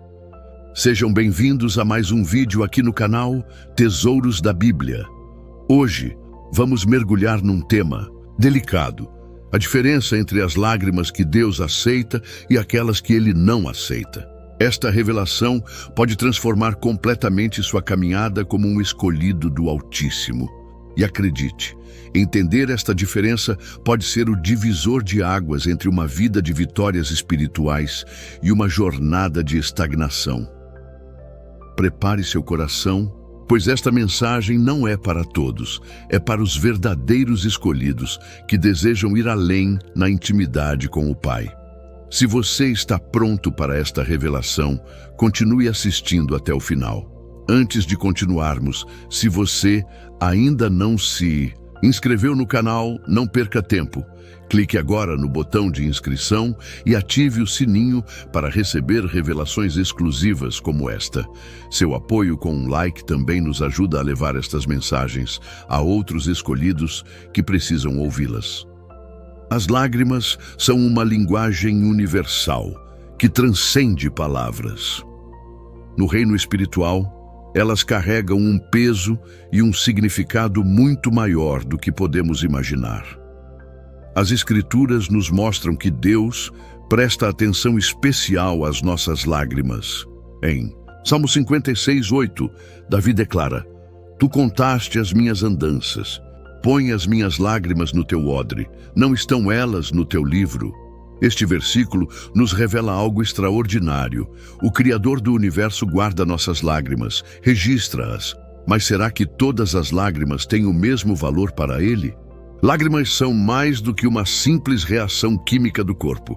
Elas são expressões profundas da alma humana, uma linguagem que comunica ao mundo espiritual o que muitas vezes não conseguimos expressar com palavras. Por isso, o inimigo trabalha incansavelmente para distorcer até mesmo nossas emoções mais íntimas. Quando choramos, algo acontece no mundo espiritual. Nossas lágrimas podem abrir portais de comunicação com o divino ou podem ser simplesmente água derramada sem propósito espiritual. É por isso que precisamos entender profundamente este tema. Na Bíblia, vemos que Jesus também chorou. Em João 11:35, temos o menor versículo da Bíblia, mas um dos mais profundos. Jesus chorou. O próprio Filho de Deus derramou lágrimas durante seu ministério terreno. Suas lágrimas eram puras, autênticas e aceitas pelo Pai. Precisamos entender que Deus não observa apenas o exterior, o ato de chorar em si. Ele sonda os corações e examina as intenções por trás de cada lágrima derramada. É por isso que nem todas as lágrimas são iguais aos olhos do Senhor. O profeta Malaquias nos dá uma revelação chocante sobre isso em Malaquias 2, 13 e 14. E ainda fazeis isto: cobris o altar do Senhor de lágrimas, com choro e com gemidos, de sorte que ele não olha mais para a oferta, nem a aceita com prazer da vossa mão. E perguntais: por quê? Porque o Senhor foi testemunha entre ti e a mulher da tua mocidade, com a qual tu foste desleal, sendo ela a tua companheira e a mulher do teu concerto. Percebam o que acontece aqui. O povo cobria o altar do Senhor com lágrimas, mas Deus não aceitava aquele choro. Por quê? Porque havia dolo, havia hipocrisia, havia pecado não confessado. Isso nos mostra claramente que existem lágrimas que Deus não aceita, mesmo quando derramadas em abundância. É crucial entendermos essa diferença se queremos ser eficazes em nossa caminhada espiritual. Agora, vamos explorar as lágrimas que tocam o coração de Deus. Aquelas que Ele não apenas coleta em seu odre, mas que movem o seu coração e provocam uma resposta divina. Primeiro, Deus aceita as lágrimas de arrependimento genuíno. Quando nosso coração se quebra verdadeiramente pelo pecado que cometemos, nossas lágrimas se tornam poderosas diante do trono da graça. O Salmo 51 foi escrito depois que Davi pecou gravemente e ele clama: cria em mim, ó Deus, um coração puro e renova em mim um espírito reto. Essas lágrimas de arrependimento verdadeiro abrem os céus. Lembre-se de Pedro, que depois de negar Jesus 3 vezes, saiu e chorou amargamente. Aquelas não eram lágrimas superficiais de quem temia apenas as consequências, mas lágrimas profundas de quem reconheceu a gravidade da sua falha. E o que aconteceu depois? Jesus o restaurou completamente. Quando choramos com genuíno arrependimento, reconhecendo a gravidade do nosso pecado e não apenas lamentando suas consequências, essas lágrimas são preciosas para Deus. Elas revelam um coração quebrantado que deseja verdadeiramente mudar. Segundo, Deus aceita as lágrimas de intercessão pelos outros. Quando choramos não por nós mesmos, mas pela situação espiritual de outras pessoas, essas lágrimas têm um poder extraordinário. Moisés intercedeu pelo povo de Israel mesmo quando eles pecaram gravemente. Samuel chorou por Saul quando este se desviou dos caminhos do Senhor.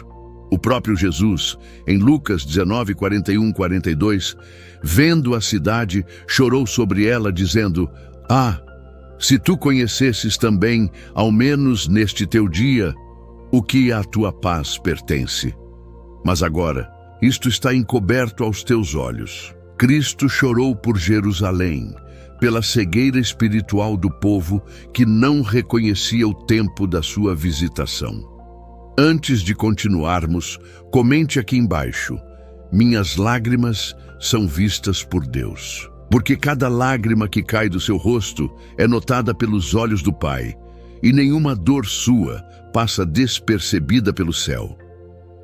Quando você chora pelo sofrimento dos outros, pela salvação de almas perdidas, pela restauração de um irmão caído, essas lágrimas são como incenso diante do altar do Senhor.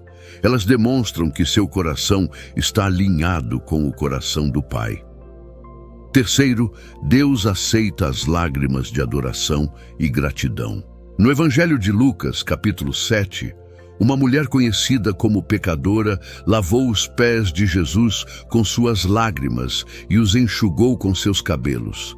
Eram lágrimas de adoração, de gratidão pelo perdão recebido.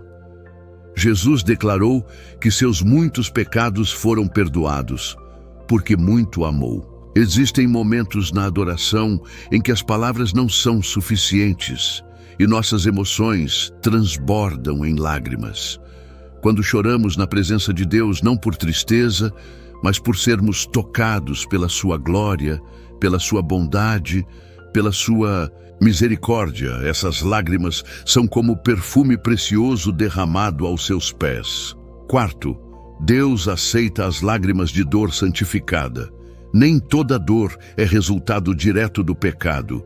Jó sofreu intensamente e chorou em sua aflição.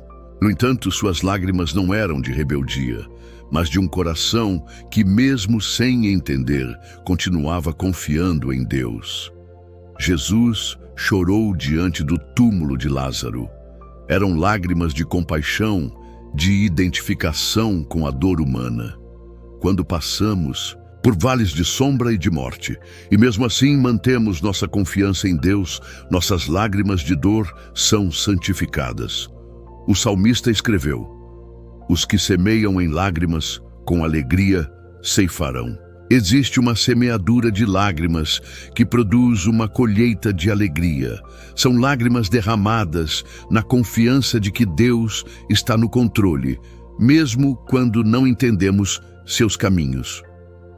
Estas lágrimas de arrependimento genuíno, de intercessão pelos outros, de adoração e gratidão e de dor santificada, são preciosas aos olhos do Senhor. Elas não apenas são coletadas em seu odre, mas movem o seu coração e atraem sua atenção e intervenção. Agora, precisamos falar sobre um assunto delicado, mas necessário. Existem lágrimas que Deus observa, mas não aceita. Não porque Ele seja cruel ou indiferente ao nosso sofrimento, mas porque certas lágrimas revelam condições do coração que precisam ser tratadas. Primeiro, Deus não aceita lágrimas de autopiedade. Quando choramos apenas lamentando nossa situação, focados em nós mesmos e não em Deus, essas lágrimas podem se tornar um laço em nossa vida espiritual. O profeta Elias, depois de uma grande vitória espiritual, caiu em desânimo e autopiedade, pedindo para morrer. Deus não consolou sua autopiedade, mas o confrontou e o direcionou para uma nova missão. Muitos cristãos ficam presos em ciclos de autopiedade, chorando por suas circunstâncias, mas recusando-se a aceitar a direção divina para sair delas. Essas lágrimas, em vez de nos aproximar de Deus, podem nos afastar dele, porque nos mantém centrados em nós mesmos e não em sua soberania. Segundo, Deus não aceita lágrimas de manipulação emocional. Quantas vezes usamos nossas lágrimas para manipular situações ou pessoas? O rei Acabe, quando ouviu a profecia de juízo contra ele, rasgou suas vestes, cobriu-se de pano de saco e jejuou. Ele chorou, mas suas lágrimas eram superficiais, buscando apenas escapar das consequências, não uma verdadeira mudança de coração. Quando choramos apenas para impressionar os outros com nossa espiritualidade ou para manipular situações a nosso favor, essas lágrimas são rejeitadas por Deus. Ele sonda os corações e conhece nossas verdadeiras intenções.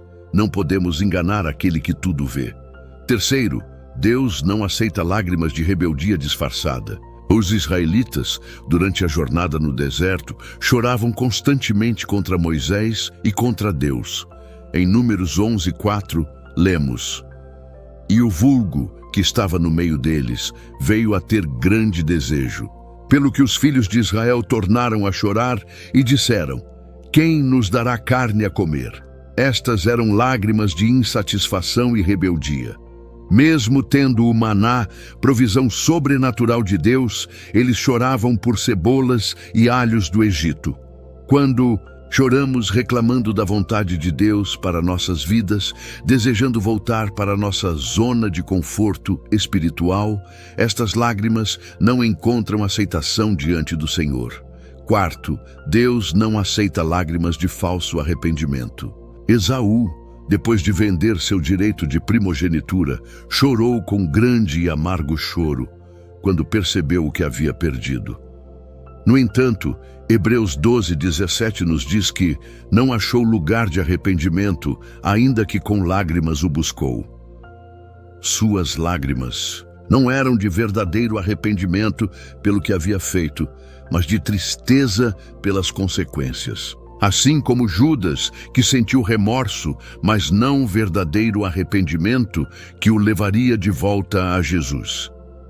Quando choramos apenas pelo peso das consequências do pecado, mas não estamos dispostos a abandoná-lo completamente, essas lágrimas não movem o coração de Deus. O arrependimento verdadeiro não é apenas tristeza pelo pecado, mas uma mudança completa de direção. É importante entendermos que Deus não rejeita a pessoa que chora, mas certas lágrimas não produzem o fruto espiritual que deveriam, porque vêm de um lugar errado no coração. O Senhor deseja purificar até mesmo nossas emoções mais profundas. Como então podemos discernir se nossas lágrimas são aceitas por Deus ou não? Como saber se estamos chorando de um coração puro ou de motivações equivocadas? Existem sinais importantes que precisamos observar. O primeiro sinal está na disposição para mudar. Lágrimas aceitas por Deus sempre nos levam a uma transformação. Se choramos, mas continuamos exatamente da mesma forma, sem nenhum desejo verdadeiro de mudança, precisamos questionar a natureza dessas lágrimas. Rei Davi, após seu arrependimento, mudou completamente sua atitude. Suas lágrimas o levaram a uma nova postura diante de Deus e dos homens. Quando nossas lágrimas são genuínas, elas sempre produzem fruto na forma de transformação de caráter. O segundo sinal está na humildade. Lágrimas aceitas por Deus vêm de um coração quebrantado e humilde. O orgulho pode chorar, mas são lágrimas que ainda mantêm o eu no centro. A humildade reconhece sua total dependência de Deus e não tenta negociar com Ele. O publicano do Evangelho nem ainda queria levantar os olhos ao céu, mas batia no peito dizendo: "Ó Deus, tem misericórdia de mim, pecador." Este homem voltou justificado para casa, porque suas lágrimas vinham de um coração verdadeiramente humilde. O terceiro sinal está na persistência. Lágrimas aceitas por Deus não são emoções passageiras, mas expressões de um compromisso contínuo. Ana, mãe de Samuel, chorou persistentemente diante do Senhor por um filho. Suas lágrimas não eram de um momento emocional, mas de uma busca constante. Quando nossas lágrimas são acompanhadas de perseverança na oração e na busca de Deus, elas revelam um coração sinceramente voltado para o Senhor, não apenas uma emoção momentânea. O quarto sinal está na direção do nosso olhar durante e após o choro.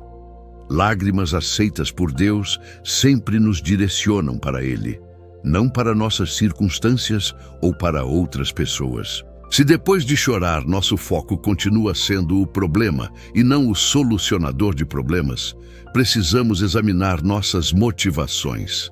O salmista diz: "Levantarei os meus olhos para os montes, de onde vem o meu socorro."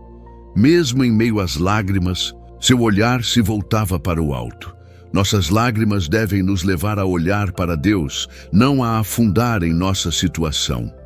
Como escolhidos de Deus, somos chamados à autenticidade emocional. Não precisamos fingir que está tudo bem quando não está, mas também não devemos nos entregar a emoções que nos afastam de Deus.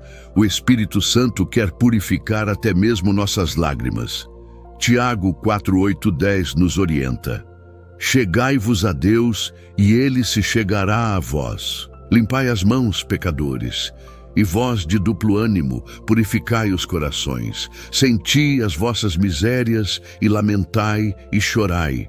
Converta-se o vosso riso em pranto e o vosso gozo em tristeza. Humilhai-vos perante o Senhor, e Ele vos exaltará." Note que este processo de purificação emocional envolve lamento e choro, mas com um propósito divino: nos aproximar de Deus através da humildade. São lágrimas que produzem exaltação, não porque merecemos, mas porque Deus honra o coração quebrantado. Quando Deus aceita nossas lágrimas, algo extraordinário acontece. Elas deixam de ser apenas uma expressão emocional e se tornam um instrumento de transformação espiritual.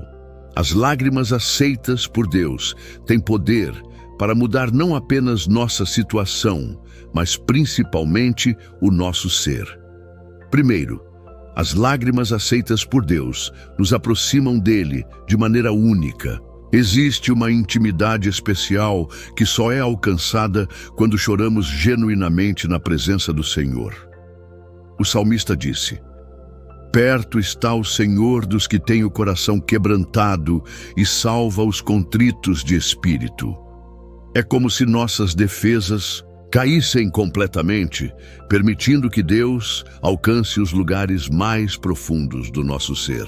Nestes momentos de vulnerabilidade emocional autêntica, experimentamos uma proximidade com Deus que vai além do que as palavras podem expressar. Segundo, as lágrimas aceitas por Deus têm papel fundamental na nossa transformação espiritual. O Salmo 126, 5, 6 declara: "Os que semeiam em lágrimas, com alegria ceifarão. Aquele que leva a preciosa semente, andando e chorando, voltará, sem dúvida, com alegria, trazendo consigo os seus molhos." Existe um princípio espiritual aqui. As lágrimas que Deus aceita são como sementes que, quando plantadas no solo da fé, produzem uma colheita abundante. Não são lágrimas desperdiçadas, mas investidas no reino de Deus. E o retorno desse investimento é garantido pelo próprio Senhor. Na Bíblia, vemos inúmeros exemplos dessa transformação através das lágrimas. Davi, após seu grande pecado, chorou amargamente e foi restaurado, se tornando um homem segundo o coração de Deus. Pedro, depois de negar Jesus, chorou amargamente e foi transformado de um discípulo instável em uma poderosa coluna da igreja. Mulher que lavou os pés de Jesus com suas lágrimas foi completamente transformada pelo perdão que recebeu. Jesus declarou sobre ela: "Seus muitos pecados lhe são perdoados, porque muito amou." Suas lágrimas de gratidão e adoração abriram caminho para uma vida nova. As lágrimas de Maria Madalena no túmulo vazio a levaram a ser a primeira pessoa a ver Jesus ressuscitado. Sua persistência em chorar junto ao sepulcro, recusando-se a ir embora sem respostas, culminou num encontro pessoal com o Cristo vivo.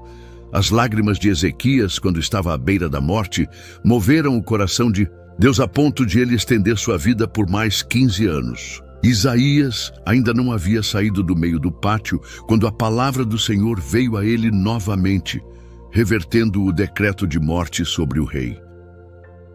Quando nossas lágrimas são aceitas por Deus, elas não apenas expressam nossa condição atual, mas ajudam a moldá-la para algo melhor. É como se nossas lágrimas fossem o cinzel nas mãos do divino escultor, removendo o que não deve permanecer em nós.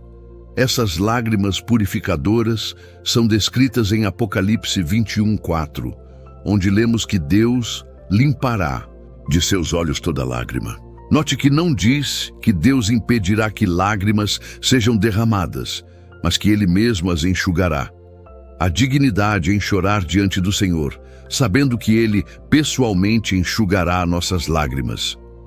Como escolhidos de Deus, não devemos temer nossas emoções mais profundas, nem reprimi-las. Em vez disso, somos chamados a submetê-las ao Senhor, permitindo que Ele purifique até mesmo nossas lágrimas. Quando o fazemos, descobrimos que o vale de lágrimas se transforma em fonte de bênçãos, como diz o Salmo 84:6. Passando pelo vale de lágrimas, fazem dele uma fonte. A chuva também enche os tanques. Esta é a promessa para os escolhidos que entendem a diferença entre as lágrimas que Deus aceita e as que Ele não aceita. Nossos momentos mais dolorosos podem se tornar nascentes de bênçãos, não apenas para nós, mas para todos ao nosso redor.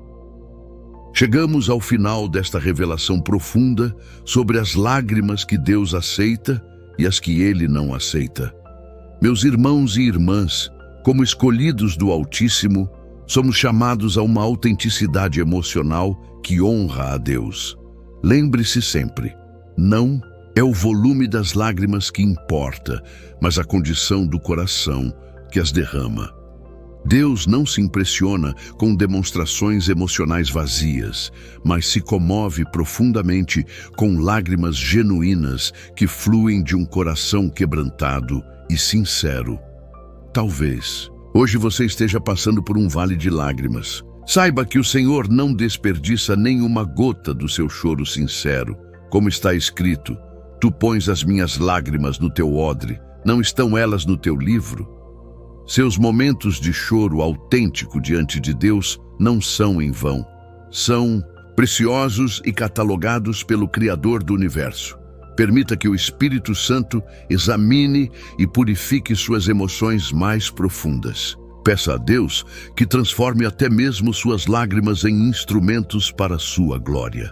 Que o vale de lágrimas se torne fonte de bênçãos em sua vida.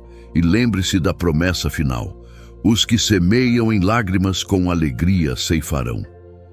Há uma colheita de alegria reservada para aqueles que choram corretamente diante do Senhor.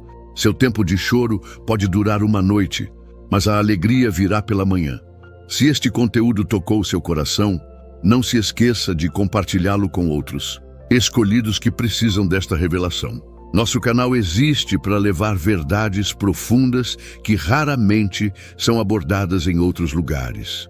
Até o próximo vídeo, que a paz do Senhor esteja com você, que sua face resplandeça sobre sua vida e que mesmo em seus momentos de choro, você sinta a presença confortadora do Espírito Santo.